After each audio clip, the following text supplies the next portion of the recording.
Chào quý cô chú và anh chị, hôm nay mình đang có mặt tại chùa Rô. Hôm nay có đoàn Phật tử ở Sóc Trăng lên dâng cơm cho các sư ở chùa Rô. Đang nấu nướng đó quý vị.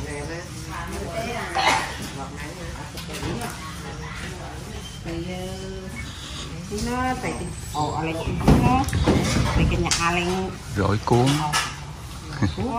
Việt Nam. Đoàn mình ở Sóc Trăng hả cô? Dạ. Dạ. Cái gì quan tiếp? Dạ. Dưới lên đây 100 mấy chục cây số, gần 200 cây. 200 cây số. Dạ 200 cây.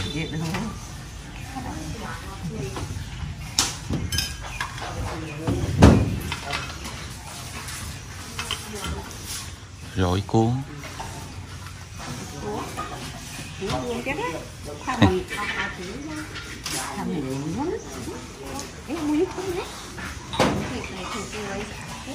Này các cô nấu món gì nữa nè.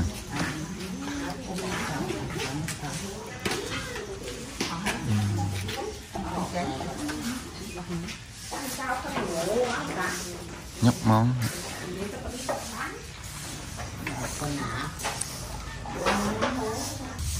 Đây là chỗ cây bồ đề của Sala chùa Rô quý vị.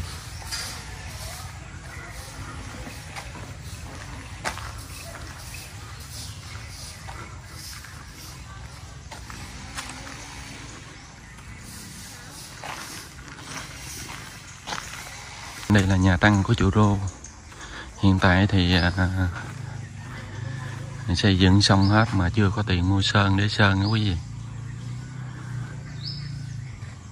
Thì chùa rất nghèo luôn, với lại chùa này chưa có cổng nữa. Ngày xưa ước mơ có được cái cổng chùa quý vị. Ngày xưa có hỏi thợ là xây dựng khoảng 350 triệu á. Rồi rất mong các nhà hảo tâm cùng Phật tử gần xa đóng góp cúng dường tiếp sư xây dựng cái cổng chùa để ngôi chùa Rô có được cái cổng để bà con phương xa người ta đi qua đi lại có thể thấy, người ta ghé thăm chùa, viếng chùa. Mấy trăm năm rồi, cái chùa này mấy trăm năm rồi quý vị, mà từ xưa tới giờ chưa có được cái cổng chùa. Còn cái xanh xanh ngoài kia là cái tháp. Cái tháp Phật tử người ta vô xin đất chùa, người ta xây cái tháp để cốt đó quý vị. Phía bên đây là trường học của chùa Rô.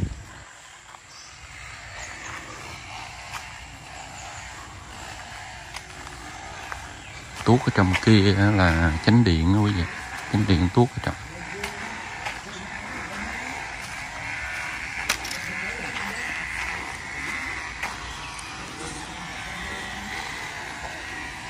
Đây là nhà tăng.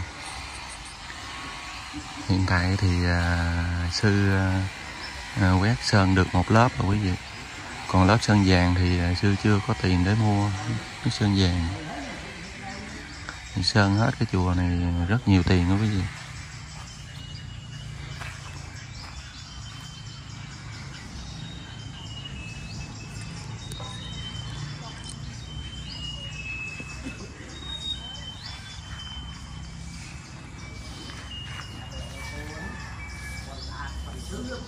Hôm nay đoàn ở Sóc Trăng lên quét lá trong chùa sạch bon chân này quý vị. Sạch sẽ hết được mấy cô đây quét.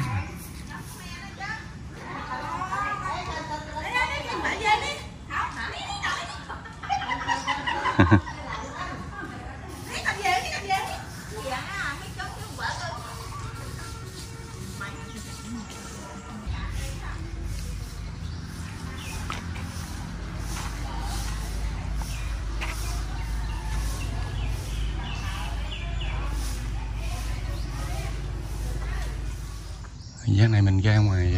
chỗ cái núi nhỏ quý vị, thăm lại cái ngôi chánh điện chùa Rô cũ, chùa Rô ngày xưa.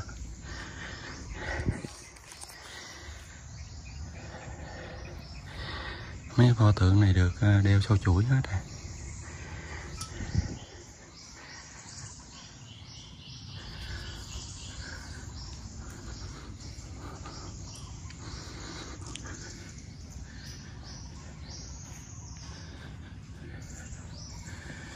Ngôi chánh điện này được nhà hảo tâm ở Mỹ gửi tiền xây dựng lên nè quý vị. Làm nền lót gạch rồi hết trơn luôn cái đế Phật này luôn nè quý vị.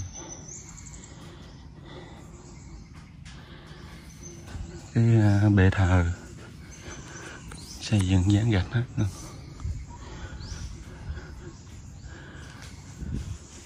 Như này là mình đi ra đây mình cúng, cũng lâu không ra đây cúng.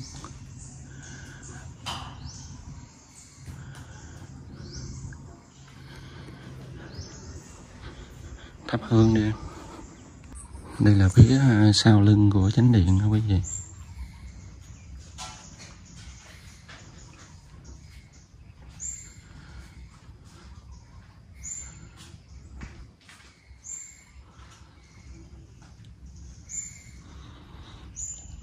Ở chỗ này rất linh, lúc trước mình kêu thợ tới đây xây dựng cái ngôi chánh điện này nè. Ông thợ rất sợ cái chỗ này chứ quý vị, không dám nói đùa nói chơi, bị ông bị một lần cho nên ông sợ. Bữa ngày xây dựng đó, bữa đó ông cản trở sửa cái bồn nước này nè, cũng như tính sửa cái bồn nước này nè. Ông la thôi cái đó để từ từ đi, vậy đó mà ông bị xô té á quý vị, té sưng cái mặt hết, té ngay đây luôn. Mà hên mới có bị té nhẹ xuống, tự nhiên con bướm nó đậu lên điện thoại nè quý vị, đậu lên điện thoại luôn, qua tới qua lui mà nó không bay.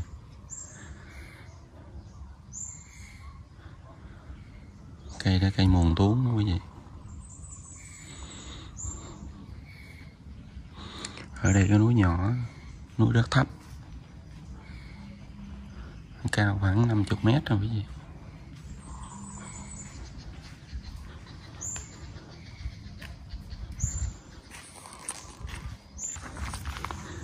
Đây phía trước ngôi chánh điện, ai lấy mấy cục đá chồng lên nè, nhấp hết. Ở chỗ này gia đình Phật tử người ta đem lúc mà xây dựng cái chánh điện này rồi á, cái có Phật tử người ta đem cái bệ thờ với tượng của ông thần đầu voi mình người nè quý vị, đem tới đây nè.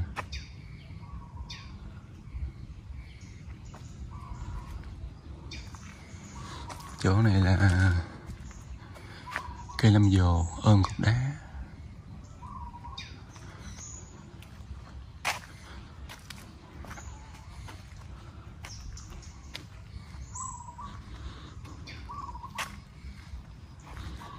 Ra đây cúng chút xíu vô đi cái buổi cúng cơm của các Phật tử ở Sóc Trăng á. Cây này cây gì mà bông trắng tư quý vị.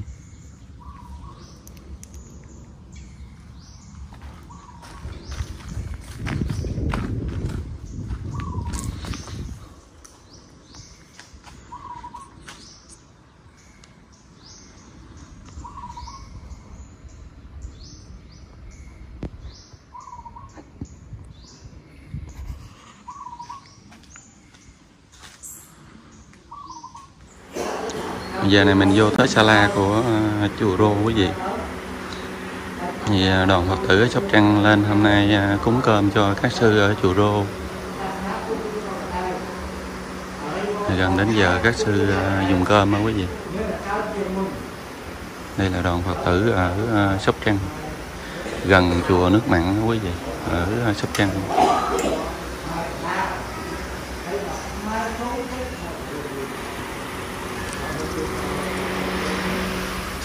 Hôm nay có các vị cha ở chùa Rô lại dự.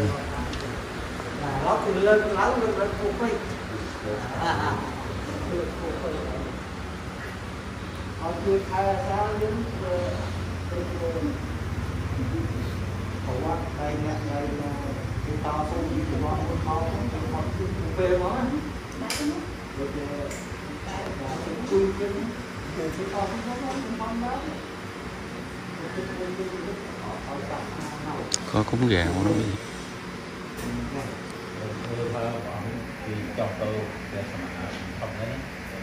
Tấu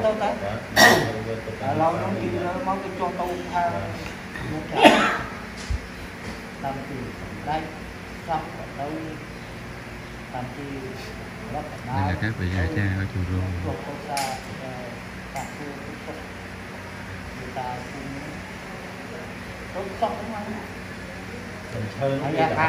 Mình thấy rồi con mình bất tình đá có cái ý đó phải làm thư thì bạn cái tạm giờ chọn đó cái tốt chúng tao phải ra đi đó bắt đặt Đây là ngôi Tam Bảo ở trong sala của chùa Rô quý vị.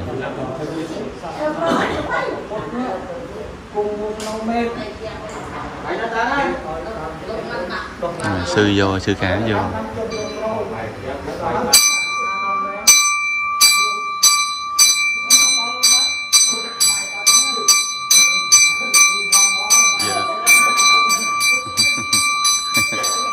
Giờ này là 10 giờ trưa.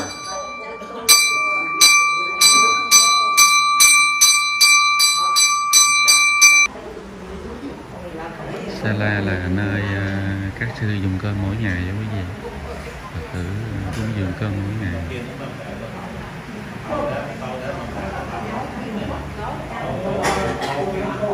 Đó là chỗ của sư cả trụ trì chùa Rô ngồi.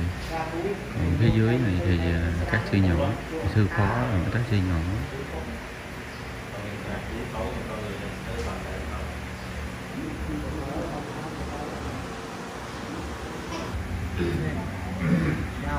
Tự đem cúng bao gạo cúng cho chùa.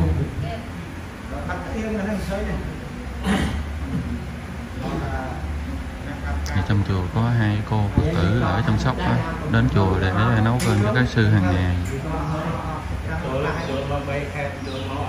Buổi sáng thì các sư nhỏ nấu cháo, ăn cháo trắng buổi sáng.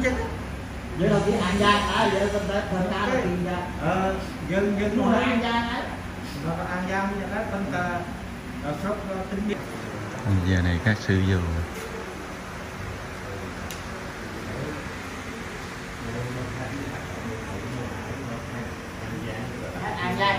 Tổng cộng 5 vị sư quý vị. Ở trong chùa 6 vị sư.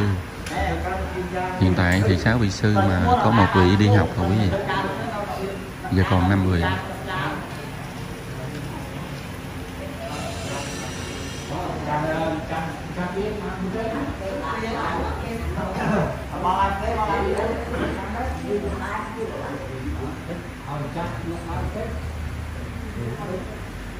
Chào các cô sống một chào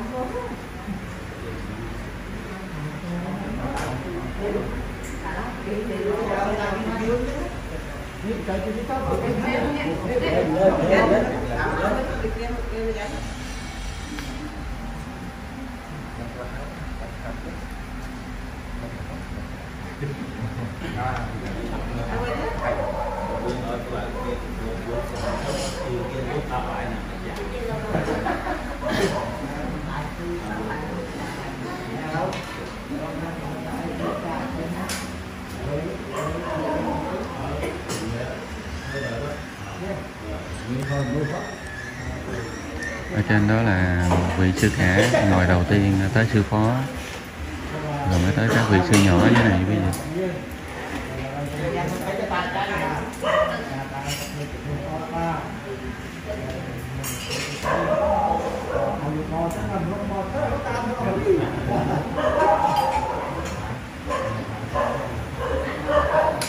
Dưới đây là đoàn Phật tử ở Sóc Trăng. Cái ở Việt Nam mở rồi và tôi thầy Phật ở trong thành công và cùng Việt Nam cùng Việt Nam qua tập trái thì cũng còn hơi trong bàn miền tập thể chặt là nó còn ngon ngọt để hàng mình bạc nóng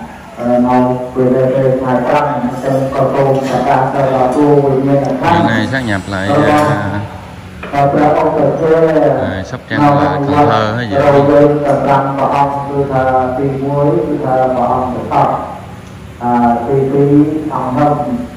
thì mấy ông hơi tu kiểu môi luôn cho bà con ra kiểu lòng kiểu qua subscribe của họ nè môi lòng môi kênh nhé trên môi kênh là học tại ta cho của dân quân của quân và kho và con kiểm tra cây nhé ở ta bò để đồ cho bó số hạng mô tần em ấy tình là đô ba thì ra trái của càng con nàng song càng dạ dạ mê ma ta pra ta tiên càng con nào hoàn tham anh cha mai anh ra ra tăng hát ta giải ta dạ sao ca dạ sao ca na so mo chia nào pra sang chia ma cha đại cường sa ca ra tiếng lai tiền đàn tổ chia tam nén tam bay say say trong ran tam bay chia praya tam bay có nhà con men quân tương lai men nghe ta bay ta chia tam con tam nhung na con ông cha chia ông vai châu ông nam mô sa sa thế ông a ra sao ma sam phật cha sa nam mô ta sa mô ta sa thế châu ta a ra sao sam sam phật cha sa ri cha nam ma se ca thoại bằng con này nhom prang aram na mian la pra mian pra pia ang no pra ang chia pra aram da pra sa trong tra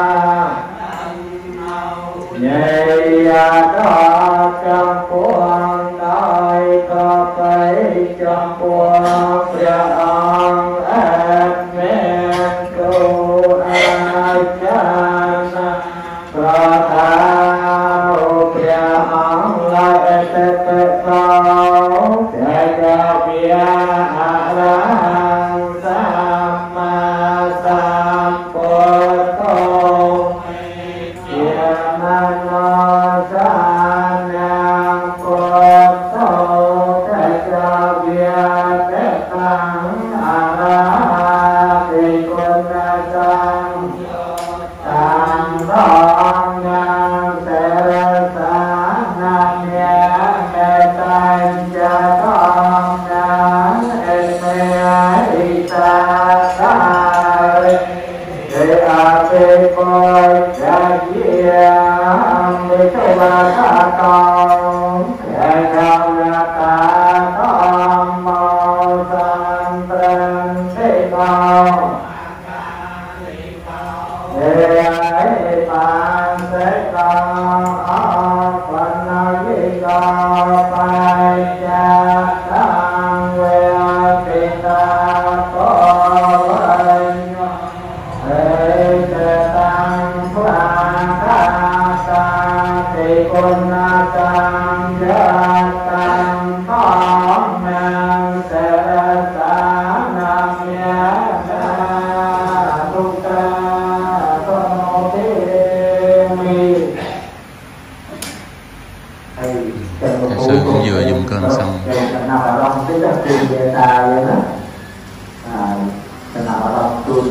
phong tụi người ta phong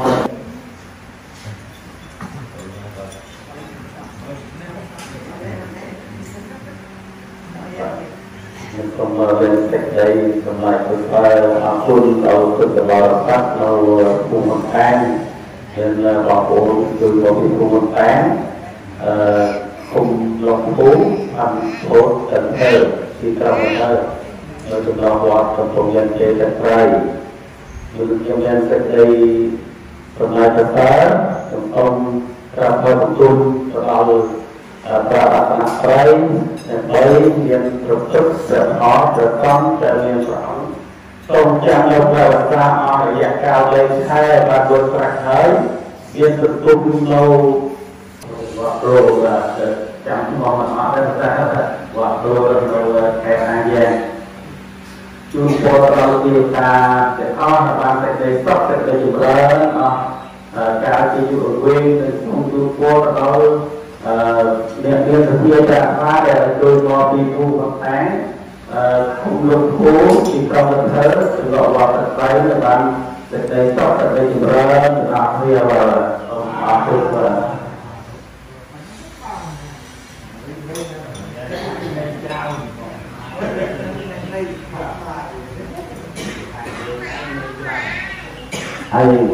เรากระตุ้นโปรยังนะต่อใจเลยที่จะนั่งตะตอนนั่งมาการเจริญปาตาบริกรรมเดินทางมาเดินสมาธิเยี่ยมปานาติปาตาเวระเนในใส่ท่าปัจเจงสมาธิเยี่ยมนักปฏิบัติเดียวเวระเดินทางปัจเจงสมาธิเยี่ยมอาสัมเนเทเนเวระเนในใส่ท่าปัจเจงสมาธิเยี่ยมไม่ต้องไม่อาจาระเวระเดินทางปัจเจงสมาธิเยี่ยมตามไม่ต้องไม่อาจาระเวระเนในใส่ท่าปัจเจงสมาธิเยี่ยมปาเวทีเวระเดินทางปัจเจงสมาธิเยี่ยมมุสาเวเทเวระเนในใส่ท่าปัจเจงสมาธิเยี่ยม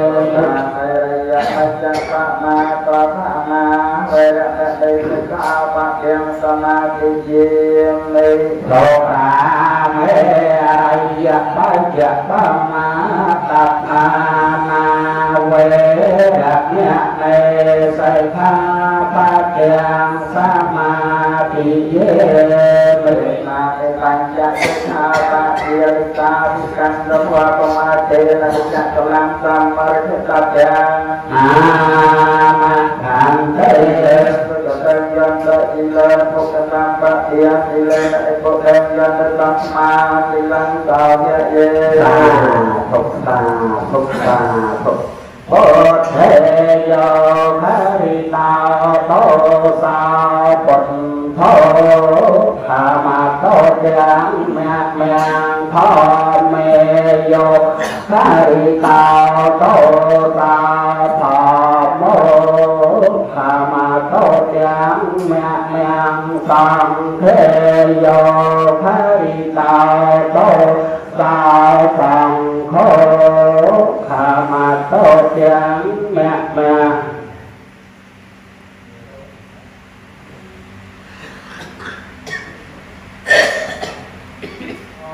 อะระหะโตสัมมาสัมพุทธัสสะนะโมตัสสะภะคะวะโตอะระหะโตสัมมาสัมพุทธัสสะนะโมตัสสะภะคะวะโตสัมมาสัมพุทธัสสะสัมโฆวิสัชโชวะระเกเทนะโยสัมปัญชโยยะโมลาภะโนกุลเลเล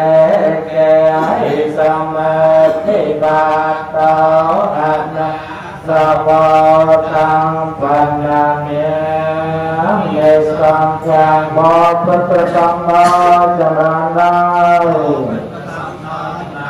ấy chẳng ngăn bần ba này dân cho bất arna chẳng lại nè rong bao cõi kho ban bao cõi kho ban lan cõi kho dân cho bất arna chẳng lại lông vây ở tư coi lông ngã bà mẹ quân chẳng lại cơ men men đa đầy đa guru apa je cha nghe ta trong phật thần đan nấu nấu trong sa loạt nè mong phật tâm đó chẳng ra lo phật tâm phật tổ do nấu tinh anh ban ba trở lại nè Prong chaអង្គថាវតាណែមានប្រពុតជាប្រធានព្រមលងណាស់មានគុណទាំងឡាយសំវល់នៅសំប្រវត្តិណែថាដោយជាបងនៃខ្លួនរួមបានទទួលរួចហើយសូមឲ្យដល់ចាទុតោកម្មជាវរិយទាំងពួងសូមបានសម្រាយនៅសម្បត្តិទាំងឡាយបីសម្បត្តិមនុស្សទេវតាព្រះនិព្វានតាមការគួរសមរបស់អស់លោកអ្នកដែលមានគុណថ្លៃមកយកដោយអំណាចព្រះរាជវិស័យគុណចៅកំពុងវេលាទៅណាមិនបាច់ផងអបរទីដល់ផងអបរបីដល់ផងអត់ទាំងគេណวันទេបាតទាំងសូមកេយោកាលេកោតោសោពុទ្ធោបានទៅទាំងអ្នកមានអត់ទាំងកេណวันទេសូមមិនចាតុវិជ្ជារាងសូមយោកាលេកោតោសោពុទ្ធោបានទៅទាំងអ្នកមានអត់ទាំងកេวันเตหังเทวตาบันดังเทตานังอุปการะเตตังกเมขันตุตัพเตปุเรนตังจาปายจันโตสัพเพเทยามเรวาจังตัสสะโรโสวิญญาสกมิยเตภวะวันตารายาภิเกเตญายโตภวะอภิเดียวันเพียรใจนาจตาเราเพียรเมียวะอันตรอายุวันนอตุนังเจริญอริยาวะตุนังฆาวะอุปาจารยยัมมิโยอุปาจิตวาปัสสะโมสังโฆจิราวัตยังจายโยปัสสะวังอภิเตสเตสังโฆอเปตวัญญโนยะยะลังยะสัพเพสัตตาเอสังเตปรมัตตังจิวตังยะหากัมมะกะเมสันเตปัญญาภาปะโลปะเพียนิริยัง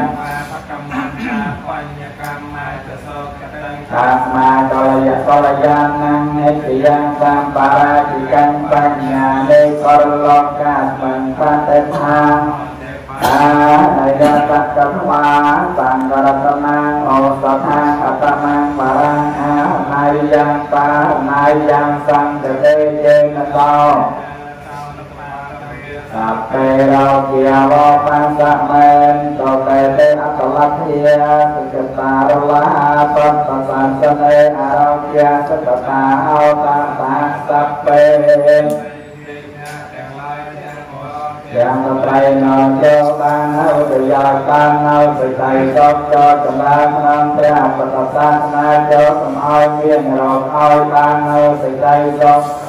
nhiệt yang ai rok nhiệt yang rok yang phong cho điện tăng ne arah ham besar betera som tera yang on